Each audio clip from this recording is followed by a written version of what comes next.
When I was fairly young, I was diagnosed with depression and some other associated conditions. And because of that and the medication I was on, I knew that I wasn't normal. I knew I was different, and not in a good way. Now, people were very nice to me, and they said, there's nothing wrong with you. You're unique, you're special, you're one of a kind, but I didn't buy any of it. And the thing that I hated the most is when people would say, you're someone who's outside the box. Now, thinking outside the box is one thing, but being outside the box is completely different. And you can imagine that as a young person, the very last place I wanted to be was outside the box in which everyone I knew and loved was perfectly happy. And I thought of this as the normal person box. My older sister and my mother were two people whom I felt were solidly inside that normal person box. And I wanted them to see me as someone who belonged in that box with them. So I started to think, what does it mean to be a normal person? What does a normal person do? What does a normal person think? And gradually that box started to define who I was, who I wanted to be, and ultimately who I became. No, I'm not the only person who understands the schema of boxes, those norms, standards, expectations of roles in our world. And I think it's important to know the boxes that other people see you in. But from my experience, it's a mistake to use those boxes to define yourself. When I was 45, I felt that I was solidly inside that normal person box. I was married, had a couple of kids, I had the white picket fence. I'd cultivated a very nice group of lovely, normal friends. And in my free time, I redecorated my house, I had dinner parties, and I tried earnestly to plant things. And I can say emphatically that I enjoyed a lot of those activities. And they are perfectly wonderful things to do if you do them because that's who you really are. But I was doing them because the box told me to. I did a lot of things because the box told me to. And then my life took an interesting turn. One Sunday afternoon, in the digestive aids aisle of our local drugstore, my husband had a heart attack and dropped dead. I was instantly and violently thrown outside my normal box. My husband was dead. I was a single mother raising my children alone. I was the sole breadwinner. I had to leave the white picket fence and move into an apartment with my two children. And when I looked around at my life, virtually none of it looked like it belonged inside my box. And without that box, I was lost. I needed some help. So I went to my mother. I figured that she would be someone who could help me get back inside that box. And I remember, I asked her, I said, Mom, tell me, what should I do? And she looked at me lovingly and warmly and said the most terrifying thing. She said, honey, I don't know. I don't know. I don't know. How could she not know? And in that moment of panic, I had an epiphany. There was no box for me. There was no box for me because I'd never made it into a box. And I'd never made it into a box because on a personal, individual level, boxes don't exist. I had made the mistake of defining myself with something that didn't exist. But then I had another epiphany. Yes, I had lost the security of my normal box, but I had also lost the tyranny of the box. For the first time in my life, I felt I could choose who I wanted to be. And I could be anyone. But the question that rolled right in after that was, well, who am I? How do I now define myself? Now, some people might think I am overcomplicating that question. But some of you might understand my journey to self-definition. And some of you might be on that journey right now yourself. But in any case, I would like to challenge you. If I asked you right now to write down on a sheet of paper a definition of who you are, what would you write? Could you do it?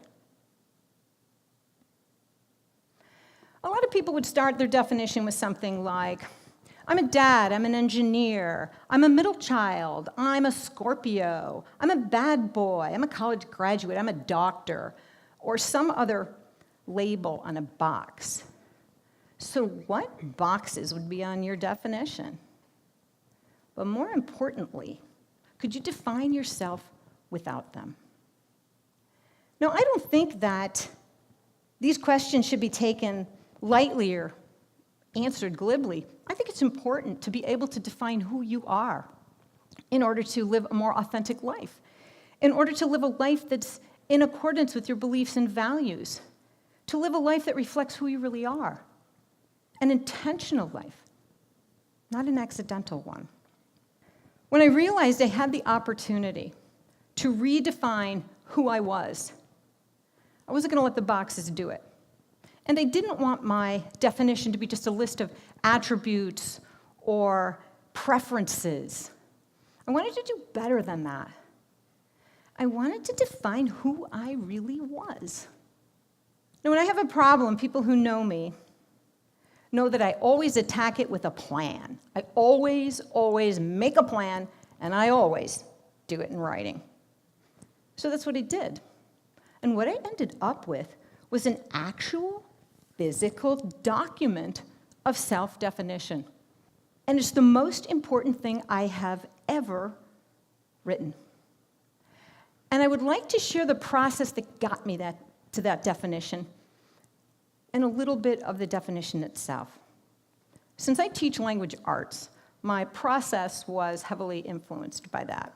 I started by looking for themes, I developed a thesis, I supported it with action, I considered what it wasn't, and I tried to identify the people that would most be impacted by it. So here we go. 6 steps to a document of self-definition. Step number 1, themes.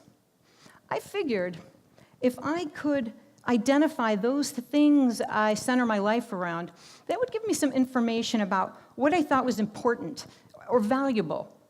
And that would give me clues as to who I really was. And I called those my themes, the large, overarching concepts and ideas that are central to my life. I have 4 of them, and I kept it to 4 so that I really had to hone in on what was important. It was harder than I thought it would be because some things I assumed were themes actually turned out just to be doorways into my themes. For example, I assumed my children, the most central thing in my life, would be one of my themes. But then I considered that how can people be a large, overarching idea or concept? So I thought, what is it about my children that makes them central to my life? And I realized it was our relationship. And that was the doorway into my larger theme of relationships. One of the things I center my life around is relationships. My other 3 are service, spirituality, and the arts. Now, what your themes are, that's where you have to do the heavy lifting. Maybe it's practicality or science or music or fatherhood or the environment. But once you figure out what your themes are, then you get to go to step 2, thesis. This is the easiest step in the entire process, and it drives the rest of it. Just take your themes and turn them into a statement. I center my life around blank. Step 3, supporting actions. This person in our thesis is just a concept. But who we really are is made incarnate in what we do, what we think, what we say, what we write. We are how we behave. So it's important to know, what does the person in that thesis look like in action? So the next step is to come up with 8 supporting actions, 2 for each theme, and try to make those actions cover as much of the theme as possible. New Year's Eve resolution style actions are like keeping my desk clean at work or losing 10 pounds are really too narrow to cover very much of a theme. Conversely, supporting actions such as loving all people, while a lovely sentiment, is really too broad to communicate anything useful. And it doesn't require one to think deeply about what actions in your own life support the things you said were important to you. So you have to try and find a happy medium. I had 2 supporting actions for my theme of relationships. 1, believing that people are basically good and have good intentions. And number 2, taking responsibility for and being faithful to the relationships I intentionally create. And I figure between those 2 actions, I've got just about all the relationships in my life covered. Those 2 actions govern the interactions I have with my coworkers, with my students, how I treat the annoying telemarketer on the phone, and of course, how I deal with my children and the other people that I love. Step 4, non-negotiables. Just because we can be anyone we want doesn't mean we can do anything that we want. Actions have consequences, and they need to be limited. But how you limit your actions is up to you. So your non-negotiables are your personal set of rules, your absolutes that you live by. And I have 3, because if I had any more than 3, I would not be able to live according to all those rules. My 3 are this: never intentionally hurt anyone. Option for my children in all decisions that impact them. And take care of my mental health. And once you have figured out your non-negotiables, your list of rules, you can move on to step 5. These are your stakeholders. Just because you don't live in a box doesn't mean that you live in a bubble. How you define yourself is going to impact other people, and you need to identify those people and take them into consideration. I have 4 stakeholders: my mom and dad, my students when they are in my care, my children, and a guy named Kurt. Now, you'll notice that my siblings are not on that list. And it's not because I don't love them. They're amazing. But they live across the country, and we don't have a lot to do with each other on a daily basis. So how I define myself really doesn't impact them that much. But my parents are on that list. They also live across the country, but they're stakeholders because, in a way, their happiness is somewhat related to my own. So I need to take them into consideration when I define who I am. Now, who your stakeholders are, maybe it's a neighbor or even an animal. Maybe it's your siblings, but not your parents. But when you figure out who they are, list them and take them into consideration. Step 6, application. Take that document you've created and put it someplace you can refer to it from time to time. You need to check in and make sure that the person you are in the world agrees with the person you say you are in your thesis statement. And things are going to happen to you. Get married, have a baby, get divorced, move across the country, win the lottery, get old, get sick, get a new job. And all those things are going to change you. So don't go through those changes casually. Reflect on them and incorporate them into your document. But some things are never going to change. And those things that become evident over time as constants are going to reveal real truths about who you are. I had someone ask me, they said, well, okay, Marie, you've created this document of self-definition and you've had it for 10 years, and So what does it mean? How did it change your life? How are things for you now? And I thought that was a really legitimate question. So I can stand here and I can tell you, yes, I live a life that's more authentic. And yes, I live according to my beliefs and values. And yes, what I do in my life does reflect who I really am. But I thought I would just share 3 pictures.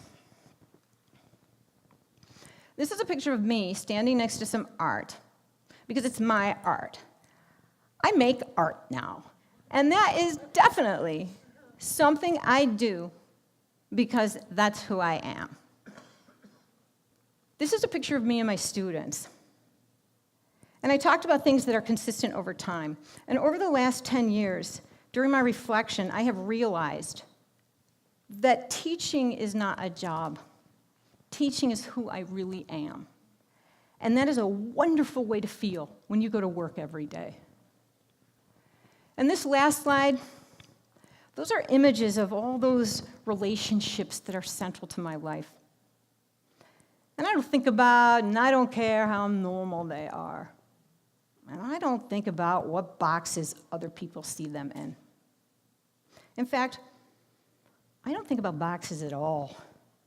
And for me, that's a good thing.